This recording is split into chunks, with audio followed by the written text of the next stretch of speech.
Welcome, dear viewers, to another episode of Reborn, live on Ahlul Bayt TV, the only channel broadcasting the pristine teachings of the Ahlul Bayt. Peace and blessings be upon them all, exclusively in the language of English. Alhamdulillah, it's my pleasure today to welcome Sister Amina Khan to the studio, who will, inshallah, share with us her amazing story as to how she came to Islam and the fold of Ahlul Bayt. Peace and blessings be upon them. A truly amazing story, which I'm sure you'll all find out in due course, inshallah. So make sure you keep watching. As always, I would like to welcome you to the studio on behalf of all of our viewers. Sister Amina, thank you very much for coming in. I know that you don't actually live here in London. Assalamu alaikum. Wa alaikum assalam wa rahmatullahi wa barakatuh. Yes. Okay, so let's start. As always, alhamdulillah, I know that sometimes you've had an opportunity to watch some of the shows, so you've had an idea of normally what we do, and we like to start from pretty much the genesis of your life, from where you know, the very earliest years, formative years of your life, inshallah. So presumably you were born here in the UK. I was born in the UK, but for the first 4 or 5 years of my life, my family and I lived in the Isle of Man. My father was Manxman, and they were a Christian family. They were C of E by choice. Church of England? Yes. So the church and religion in that respect played an important role in our lives. Sure. So you said your father was a?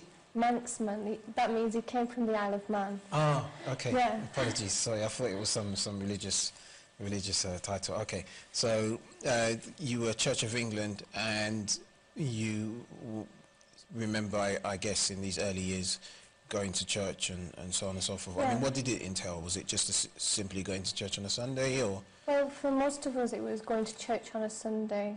For my father, it was very religious, actually. He would go twice on a Sunday, and he'd sort of make time during his working day as well to read the Bible. And then later on, he became more involved in the church, and also we as children were encouraged to become more involved. My older brothers, one of them was an altar boy, then he was a choir boy, and later on I became a member of the choir as well. Okay, interesting. And you mentioned that you were in the Isle of Man up until the age of about 4 or 5. Yeah. Do you actually know why you decided as a family to move away? It was for medical reasons on my part, because we could get better treatment and specialist help here in the UK rather than being on a small island. Sure. Because I have problems with my heart, so it was felt that it was a good idea anyway. My father was working on the UK mainland as a lorry driver, so for him it was easier as well rather than going back and forth on a ferry. Sure. Yeah. So how many brothers? You mentioned your older brothers. How many of you were there in total? Well, there were 3 older brothers. An older brother, I mean, the oldest was 18 years older than me. Wow. There would have been an older sister, although she died of leukemia when she was very young. And then I have a younger sister by 2 years. So in total we were 6. Okay. Yeah. Okay. And you've mentioned a lot about your father. What about your mother? I mean, was she quite religious as well, or less so? She was sort of not into organised religion, but she sort of, for the sake of family and being cohesive, and also it's better when you have children that both parents are of a similar mindset rather than one varying. Her sort of religion was more like more instinctive, more to do with nature rather than to do with a church and laws and dogma. Sure. Yeah. So was it a case as just thinking about some members of my family, for example, where they'd say, you know, they believe in God, they believe in the, you know, a supreme being, they believe in the concept of a God, but they wouldn't necessarily affiliate themselves to any particular Yes, religion. that's right. Yeah. Okay. So, I mean, obviously, it seemed to work quite fine, i.e. the fact that your dad was quite religious and your mother didn't necessarily oppose his religiosity. No, that's right. Okay. And when you were in these younger years of your life, you mentioned how you got involved in the church. Can you just give us a bit more detail? I mean, what did this entail? And for example, did you go to Saturday or Sunday school or anything like this? Okay, the main thing was Sunday. We went to the Sunday Eucharist, as they call it. That's a Sunday service. But the children, me, my sister, we went to Sunday school during the service and came out when it was the time for communion, which was the sort of pinnacle of the service. Also, we were enrolled in church schools as well. Okay. And it was only much later on that I became a member of the choir, and a little later on that I was confirmed in the Church of England as well. Okay. And was it the case, I mean, you mentioned you had a brother who was 18 years your senior. Sometimes, especially in the West and in a lot of Christian families, the parents or one parent may be quite religious, but that doesn't necessarily always translate down to the children. For those, for example, your older siblings, and even as you were becoming an adult yourself, I mean, was it the case that you as a family were quite religious, or was it a case that you all kind of went your separate ways in terms of their relationship with God? Actually, with my brothers, when they moved out of the household, one of my brothers, younger to my eldest brother, he sort of maintained his religion. My eldest brother, he liked going to the Baptist church. Okay. For him, that was his slot. My other brother had no, and the third brother wasn't at all religious and has never been religious, really. But with our setup with my sister and me, and my mum and dad, it was my father actually that left the Church of England when I was about 10, I suppose, because he couldn't get on with the sort of, what he saw as the hypocrisy, that he was this working class man and he was going to this church and the vicars were sort of in comfortable positions and not having to struggle, and yet they couldn't see that their own parishioners were in struggles sort of financially, or and he didn't like the way that the vicars themselves would sort of answer his questions with sort of they're there now, and there was no real, I suppose their Christianity was Sunday service and sort of platitudes rather than real concrete help. Sure, Yeah. sure. So, I mean, I guess what you're saying is a priest is not just a priest, he's almost like a social worker to the community, and maybe that particular facet was missing. He felt that way, and he felt that he was being, he felt that some of the clergy at that time were sort of not looking down upon the parishioners, but sort of treating them like children. Sure. And also my father, he got to a point where he was like, well, you know, I'll find my own way. And so that's what he decided himself. Fair enough. How did that impact on you? I mean, because he was obviously a great influence in your lives in terms of your participation in the church. When he decided to move away, to back off, if you like, I mean, how did that impact on you and your siblings? Well, me and my sister, we still remain going to church for about 2 years. And my mother did come and join us as well, but then she stopped going. But when I was 12, that's when I started to question the whole of the business of Christianity itself. Okay. So you and your sister continued to go to the church.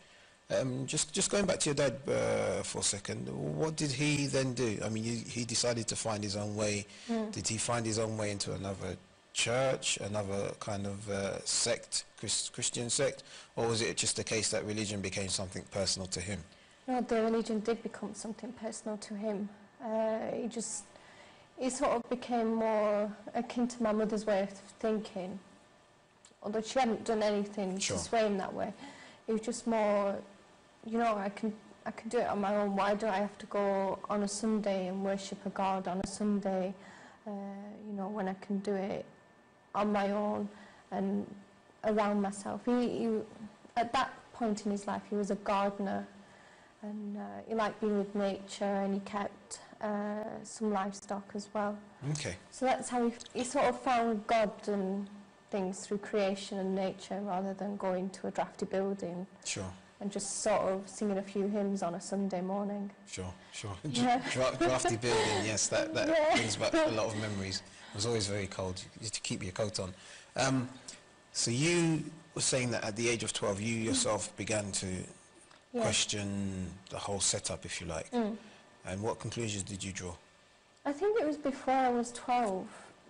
Like when I was being prepared for confirmation by the clergy. I kept asking questions like, look, if this is one universal Catholic church, why is the Church of England only present in England, in Scotland, but in Africa, but nowhere else? Why are there so many different sects of Christianity, with Catholics believing, you know, in one thing, but yet you split from them, and then you have Methodists? And then I sort of quite serious questions on dogma and some of the sort of something to do with the Nicene Creed, which was formulated in 325.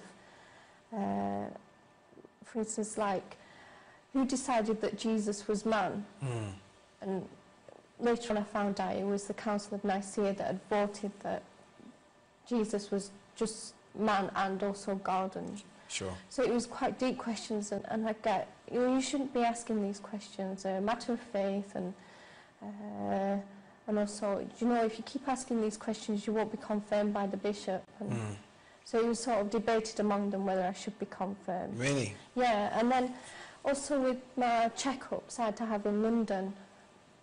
And there was one time when there was a Muslim woman, probably from the Arabian Peninsula, and she was in full niqab.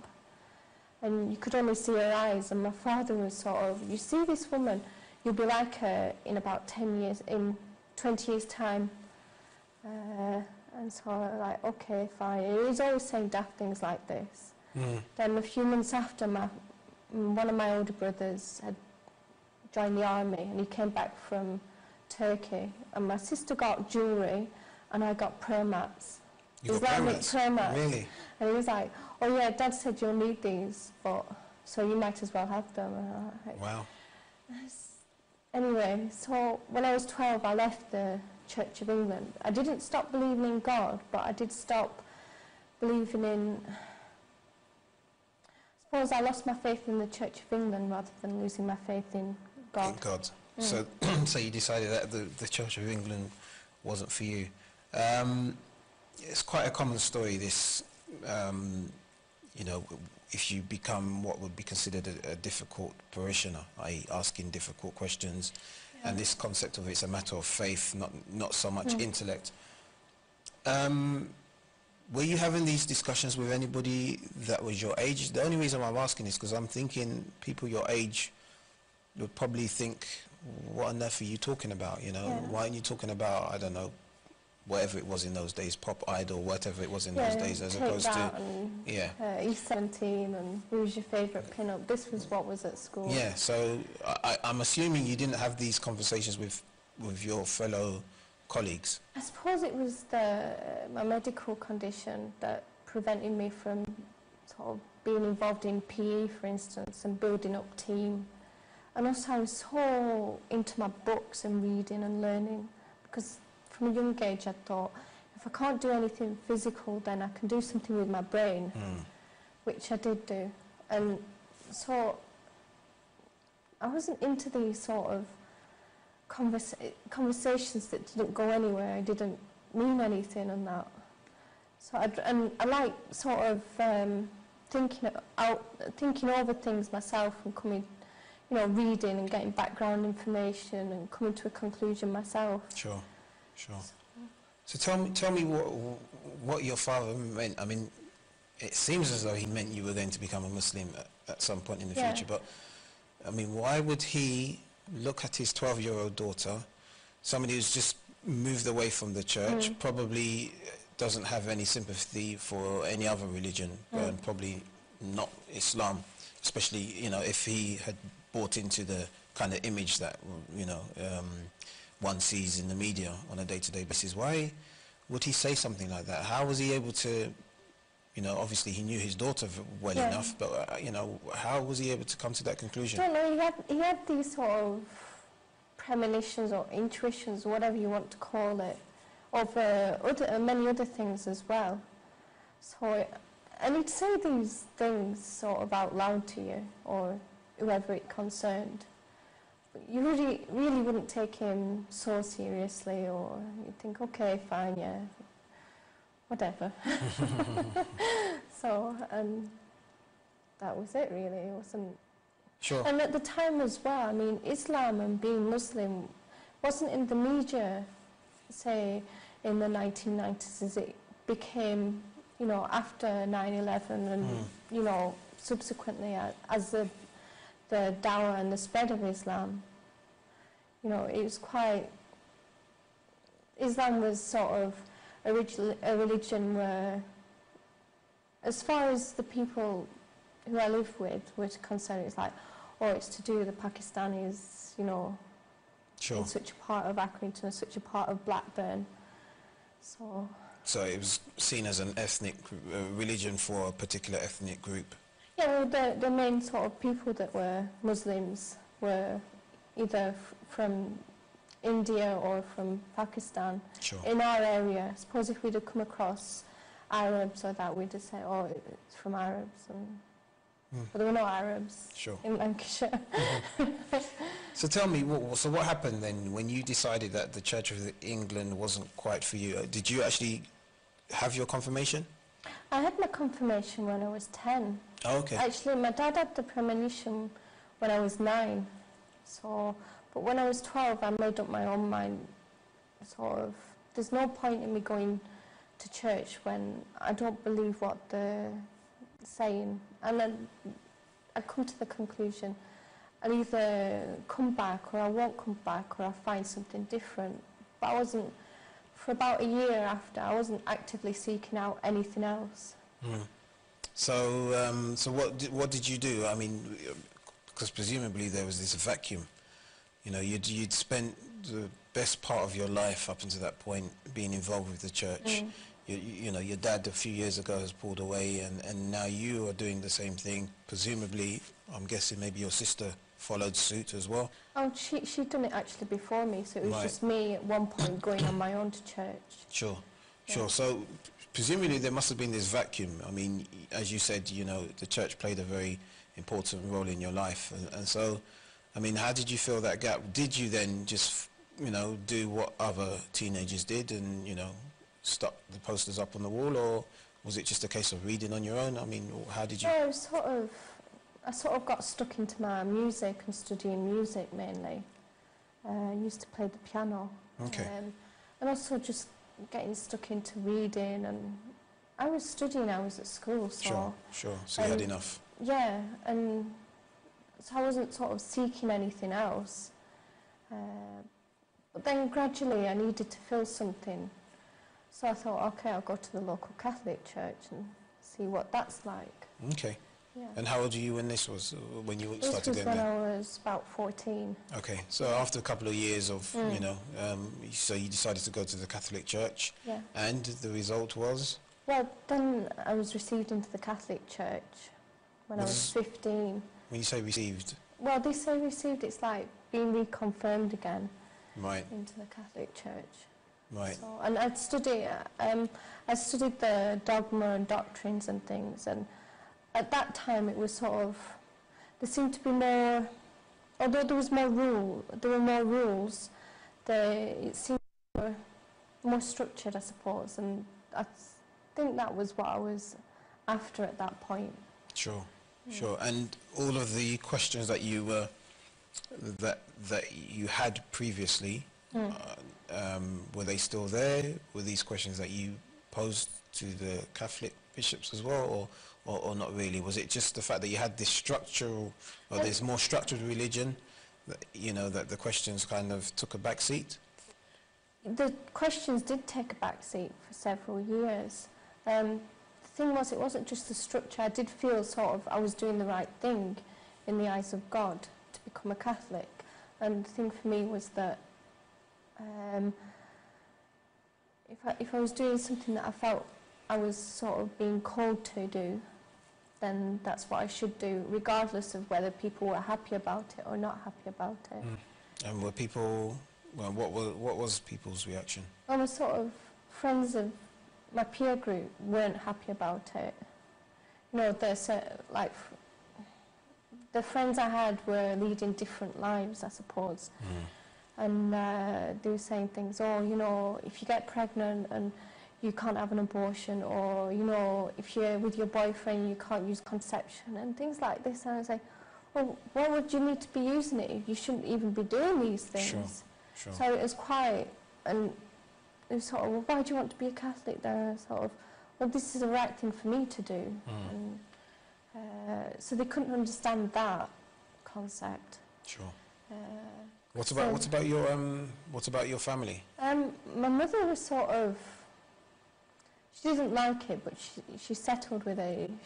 You know, it was like, oh, if you want to do it, then fine, do it. But I'm not interested. And my dad wasn't bothered.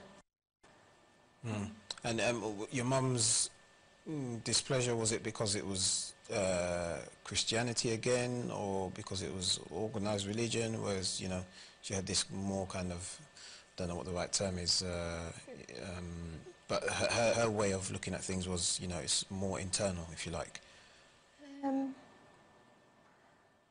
No, her family background was like, family were, I mean, her father and grandfathers and that, they were from the Orange Lodge tradition.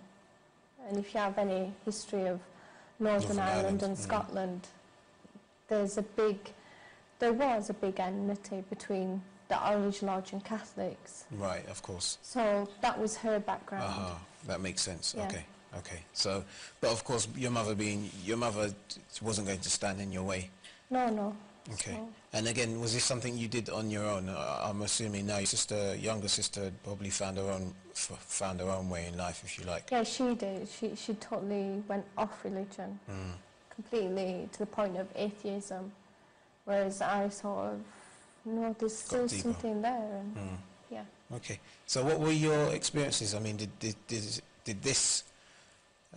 Did you feel at peace with yourself once you became a Catholic, and did you get yourself integrated within the activities of the church and further afield? Concerning being integrated with the church, yes, and very quickly. I knew the priest quite well, and sort of I ended up helping him out a few weeks later, and then ongoing for the next few years with parish duties, along with my college work and my school work before. So we do things like setting up the church and everything on Saturdays, ready for Sunday, for Easter services and Christmas. We do, you know, that was a week-long job that you were setting up for. Also seeing parishioners, so I was doing parish work as well. And on Sundays as well I was working. So I'd work weekends for the priest and in the parish as well. Okay, yeah. Brilliant. And so what happened? I mean, how long did you stay with the church for? Was this something that, and did you find yourself pull away as you got older, or was it a case that you got even more involved? Well, you'd said in your last question about did you have a feeling of peace and things. I can say honestly that the feelings of peace sort of, they were there for 2 weeks, and then I started thinking about the religious life. And this was when I was 15. And then I thought, right, my mother said that becoming a Catholic was a phase, but now me thinking about becoming a nun, now this definitely is a phase. So I was a bit in turmoil with it, and I thought, if I tell anybody what I'm thinking, then they're going to think I'm completely mad. So if it's just a phase, it'll go away, it'll be fine. So I'll just get on with my, day-to-day things, my school, my, working in the parish, and it should go away. So it didn't go away, actually. There's an advert in one of the Catholic newspapers about trying the religious vocation. But I was too young at that time. You had to be over 16 to apply for it. But I did write to the abbess. She was a Benedictine abbess. They're enclosed usually, meaning that they don't go out to work. Right. And she gave me, and I told her everything, and she gave me a lot of good words of encouragement and support. And then, actually, it was a few months later, and I went on pilgrimage to one of the English shrines. This is situated in Norfolk. Okay. And I remember the people with me from the parish, and they would say, "Oh, did you ever think about a religious life when you were growing up, when you were a teenager?" And no, I never thought of anything like that. "Did you ever think about becoming a priest?" No, I didn't think of becoming about that either. No, I always thought I was going to get married, and this was how the conversation was. And then they turned to me and said, "Oh, we've got hope in Elaine," that was my original name, Elena, and they said, "We've got hope in Elena, haven't we? She could be a nun." And I thought they'd read my face or read my mind or something, and I went, just crimson. So, and then a few months after that, I told the priest sort of guessed that I was thinking about that. So he got me 2 addresses, and it was from there that I took it. Okay, brilliant. So we can find out a bit more about the process of becoming a nun and what this entailed, inshallah, after the break. We're due for a break now. Make sure you join us after the break for the continuation of this very interesting story, inshallah. See you soon. Assalamu alaikum.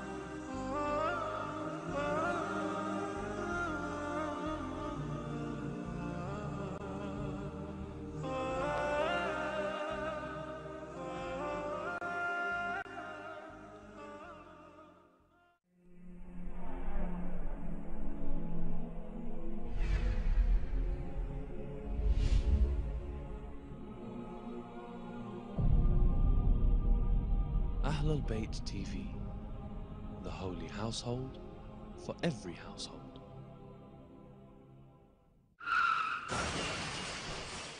Stop.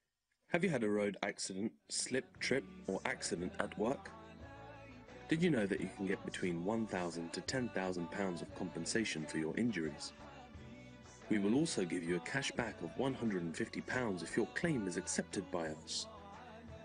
Call us now to report your claim on 0800 910 1000 or visit www.smartclaims.org. Advertise on Ahlul Bayt TV and uplift your business. Whether you're looking for a local, national or even a global English-speaking audience, we can certainly help you. We offer competitive advertisement spots, creative packages that are market competitive and value for money. We can arrange for your advert to be designed for you.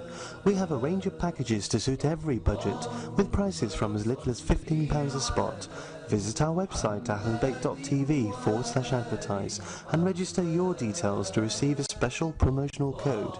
Call 0044 121 258 0522 or email advertise@ahlulbayt.tv.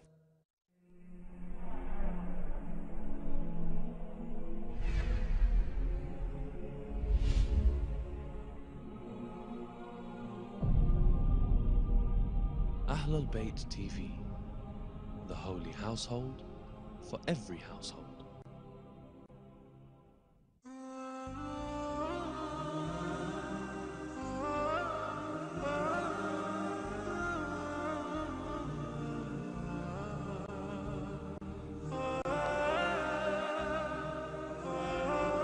Assalamu alaikum, welcome back to Reborn on Ahlul Bayt TV with our guest today, Sister Amina Khan.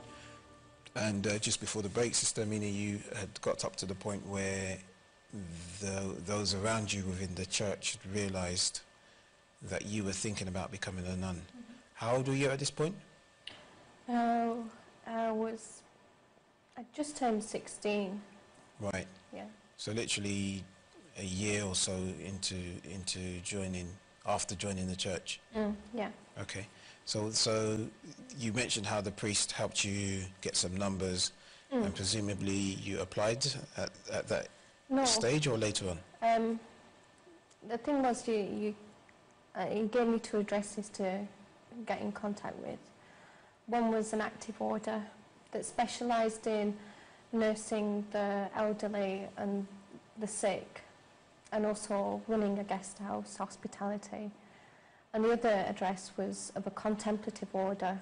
One that meant that they wouldn't go outside for, say for instance, to do teaching or social work or nursing, and their life was a life of prayer only. Oh, prayer only, okay. So the one I got in contact with first was the active order, because I thought, okay, you get the best of both worlds. So the first thing I did was write a letter asking if I could come on a retreat, and so I did do that later on in the summer. But it was 1 week retreat and then 1 week to work in the guest house. So I'd get a taste. I didn't actually write to the contemplative order because I don't know, I thought, okay, that one will be enough, and I'm not sure about contemplative order. Sure. But it was the priest who had said, I went to that contemplative order the other day and they said you haven't written to them. I was like, okay, fine, I'll write to them. So, and I asked if it would be possible to stay with them for 3 days in their guest house. So, and that was arranged. Okay. And that would be over the summer as well. Okay, so presumably that summer you did both? Yeah. Okay, and what was the conclusion you came to after experiencing both? Okay, the active order, I came to the conclusion that if you can juggle both lives of religious service to God and doing nursing, that's good, but I thought I couldn't do that because it would be like splitting myself into 2. Really? Yeah. And the contemplative order, now that was different, and I felt it was more inviting and more warm, even though at that point I'd meet the sisters behind what was called a grill in the parlour, which was like meeting them behind a gate. Why was that? Well, it's to do with the rule of enclosure and how it's interpreted. Okay. So we'd be in a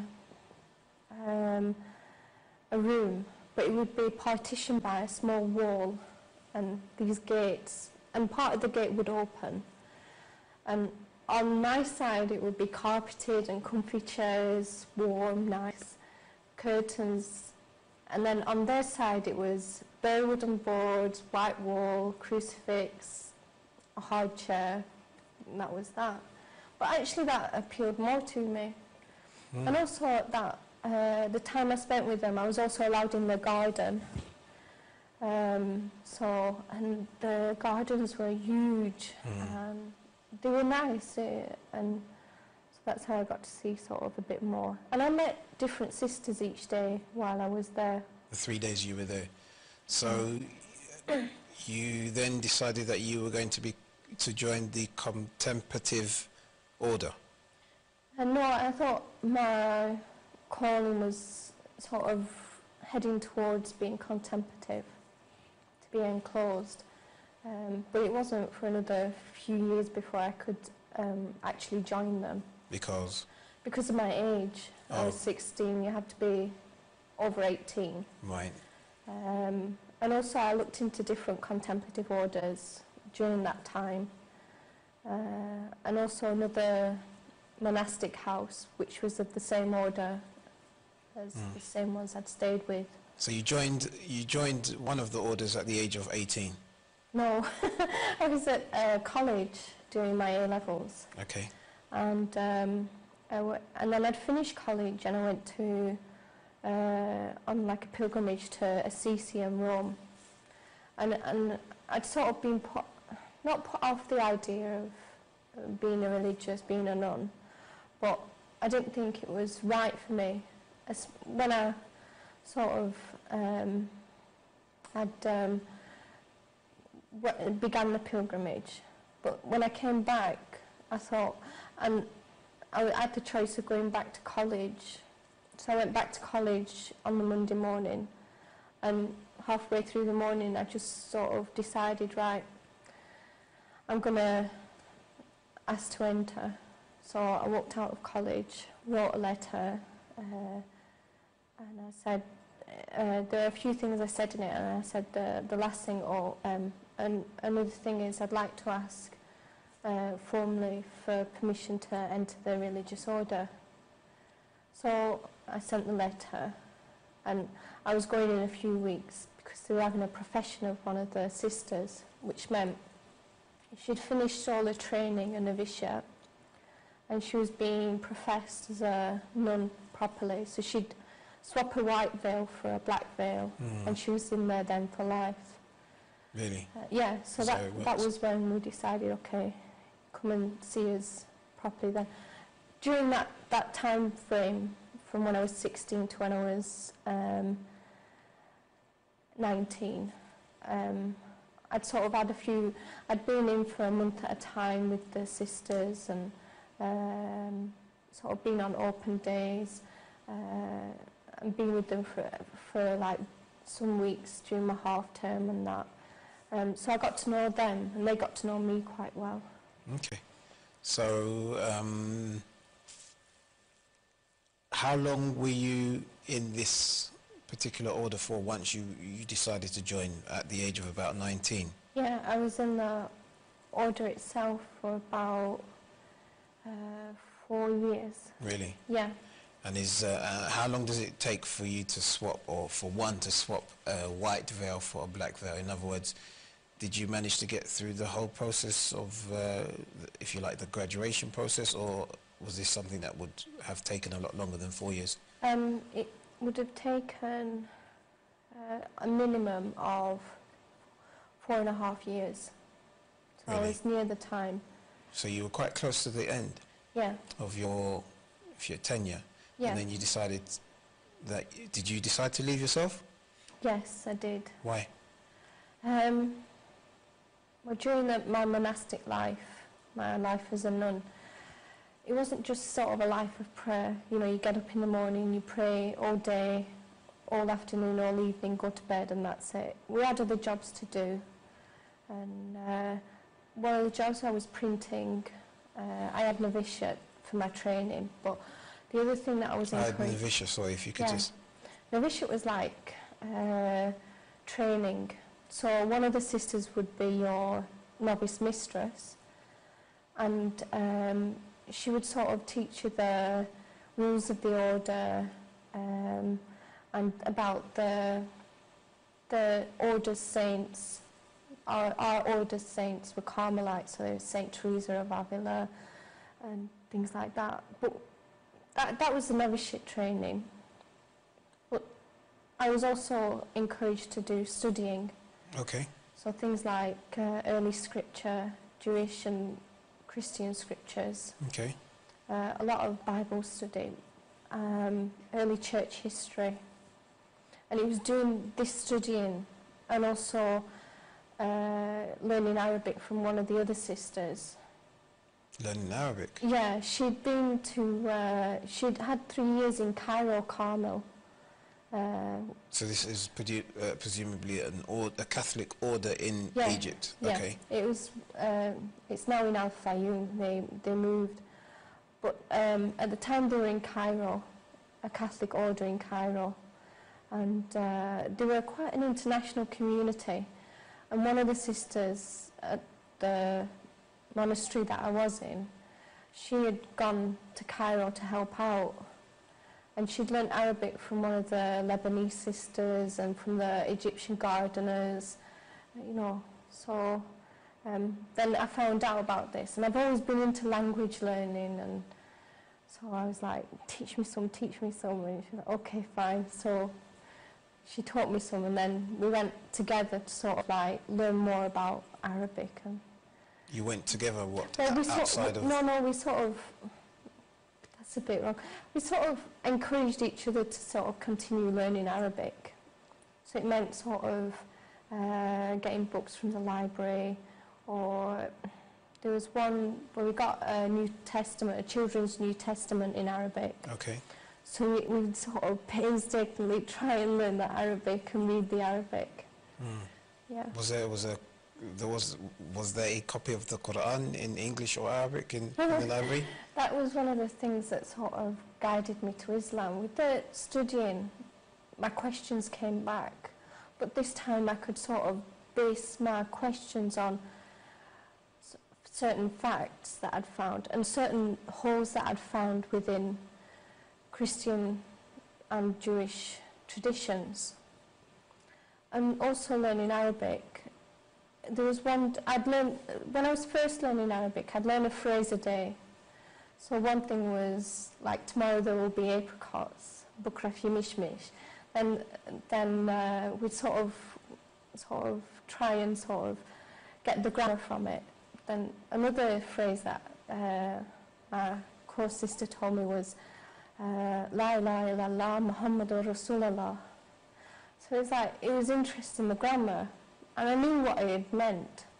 And I was just sort of telling the novice mistress, who also happened to be the prioress, you know, oh, this is what, and she just asked, what did you learn for Arabic today? And I said, oh, La ilaha illallah Muhammadur Rasulullah. And she went, what does that mean? And I said, there is only one God, and Muhammad is his prophet. And she said, and she hit the roof. Really? I can imagine. And she's like, what are you being taught these things for? You should be, you know, learning about your religion, your church, your history, about the Carmelite order. And I said, we just did it for the grammar. And I sort of like, I don't care, you're not doing Arabic again. I said, okay, that's up to you, mother, but I'll do Arabic secretly if you do that. Are you actually allowed to say something like that? Well, you sort of, the sister that was older than me in religion, who had just been professed, she was sort of all very, you know, sort of great respect, and she wouldn't question the authority. But we were allowed to, in certain circumstances, to question the authority. And I said, it's just a language I'm learning it for the grammar. And if she hadn't have reacted that way, I wouldn't have questioned anything anymore. Sure. But the way she questioned it, I sort of thought, well, don't Christians believe that there is only one God? And they do, to their extent, and to the field that they're thinking. And then I thought, okay, what about this Muhammad guy? I mean, it's supposed to be a prophet, but then the prophet should have ended just before Jesus. So I have to find out about him. Because my medical checkups were still in London at the time, I had to go down and stay with one of the other monastery's houses that used to be in Golders Green. And so I thought, okay, if I get out early from my hospital appointment, I could go to the Edgware Road and I could go and see if there are any Arabic things I could pick up for me and Sister Josephine. Okay, and I'll see if they've got like a Quran in English or something. So after I'd finished, I went down to the Edgware Road. I should have gone straight back to the monastery, by the way.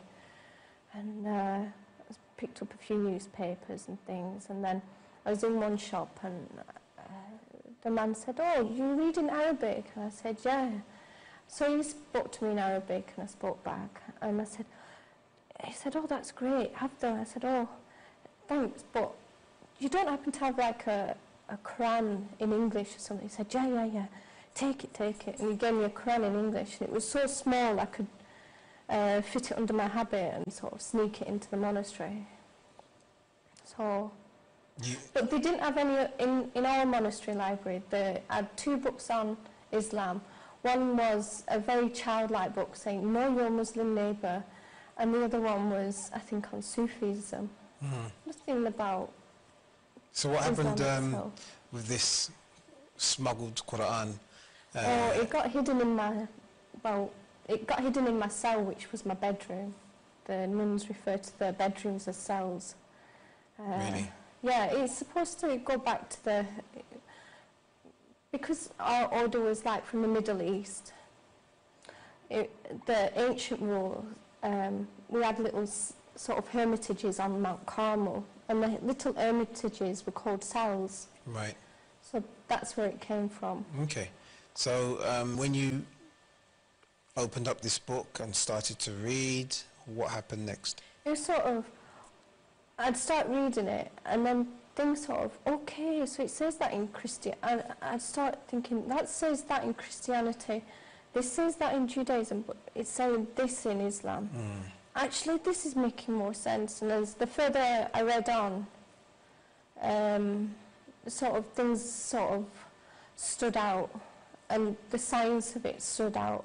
The thing, it's been pointed out in other books, like things like clouds, mountain formations, embryology, things like that. And it's sort of, okay, this is something. Did you discuss this with anybody, or was this something that you... Oh no, I didn't definitely not discuss it with anybody? Not even to your colleague who you were studying Arabic with? No, because she saw, and she still is, she's very sort of Christian in her outlook and in her life. So I didn't... It was okay for me to be having some sort of questions or doubts in my faith, but I wouldn't want to inflict it upon... Anybody else? Somebody else. Sure. Because that could, I always felt that could knock somebody's faith in God.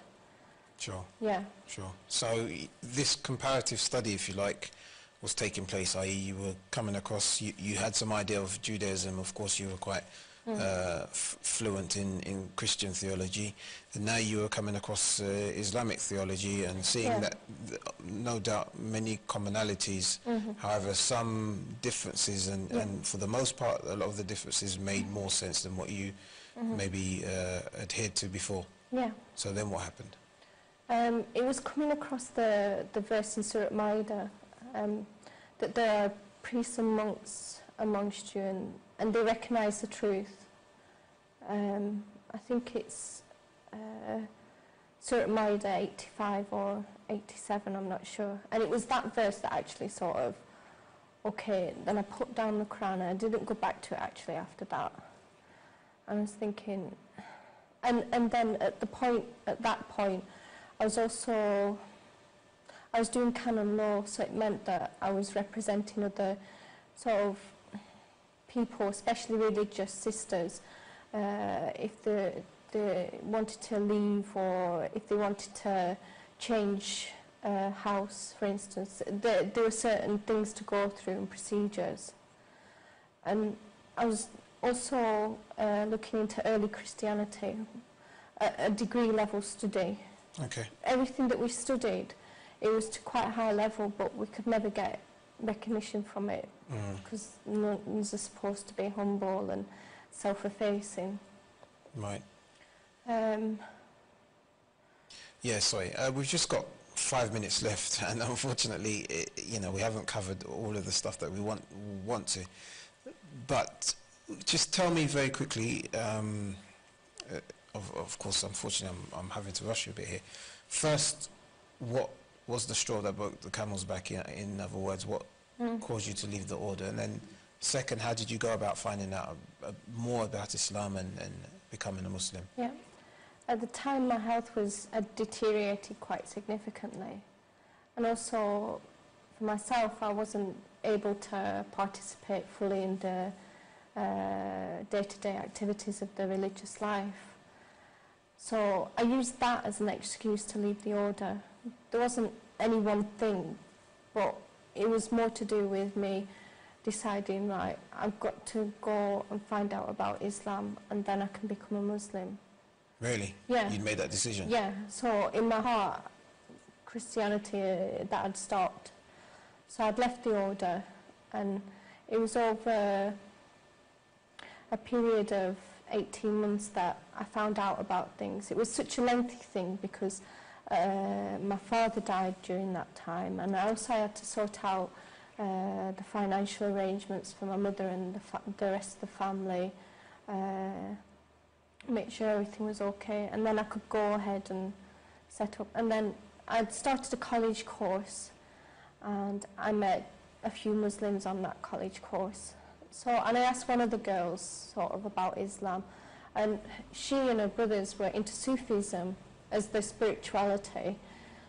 So that's how I sort of found parts of Islam. And then I'd become very ill. I was in hospital, and so ill that you know, it was whether I'd live or die or whatever. But then once I'd sort of made my mind up, when I'd been discharged, I phoned my friend. I said, now I want to make Shahada. Forget sort of teaching me any more about Islam. So she and her brothers had picked me up, and we went to her house, and all our friends, mutual friends, were there, and so then I made Shahada. Alhamdulillah. And this was how long ago? This was nearly 7 years ago now. 7 years ago, Yeah. alhamdulillah. And how did you, because as you mentioned, they were of Sufi persuasion, how did you find the Ahlul Bayt? I've only sort of found that recently, within the last 18 months or so. I knew of Shiism, Sunnis, and other minor sects. I wasn't interested in placing myself in one camp or the other camp. So maybe for the first 5 years, I did a lot of studying with tafsir and you know, Sahih Bukhari, Sahih Muslim. But the funny thing was, and I had a lot of Sunni friends, and they really sort of, there were certain personalities in Sunni Islam that are quite prominent, but I was not attracted to.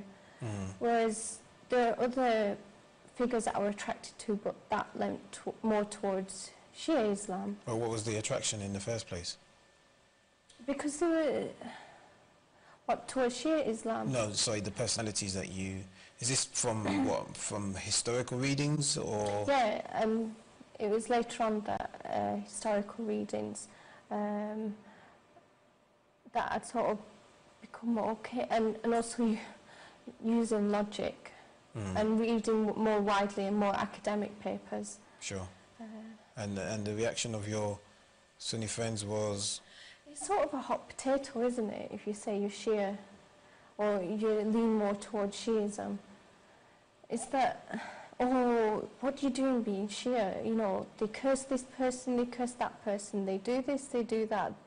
They're this sort of people, they're that sort of people.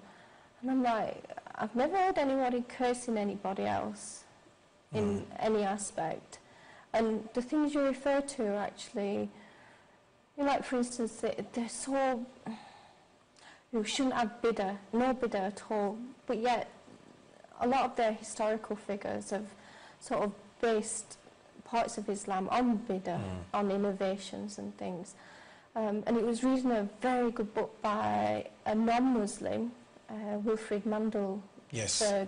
Successor to the Succession Prophet. to Yes, the Prophet. Beautiful book, yeah. Yeah, and that was, it wasn't on one side or the other, but the only conclusion I could come to then was okay, Sunni Islam is Sunni Islam, but Shia Islam is mine, so I'm a Muslim and a mu'minah. Inshallah, alhamdulillah, congratulations. And just finally, once you made that decision from all of the reading and all of the studies that you went through, and of course the book you mentioned is quite an academic, well, he's a professor in his own right, and his approach was very academic when he wrote that book. But once you made that decision, I mean, how did you go about it? Because if you like, circle of influence, your circle of friends were predominantly Sunni, and by the sounds of it, some of them were anti-Shi'i. You know, how did you then go and take the step? Was it something you did alone? Did you go out and find a community?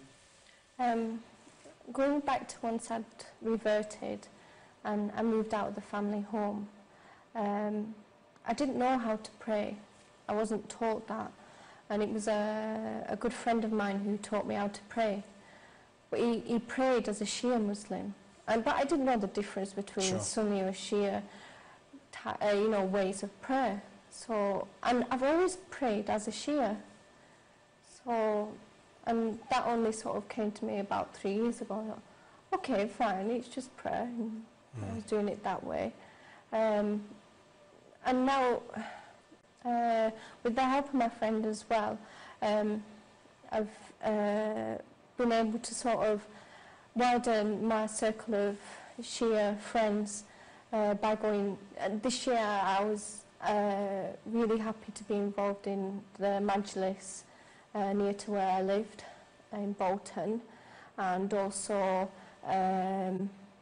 you know, have more Shia connections. So between Bolton and Liverpool, I've got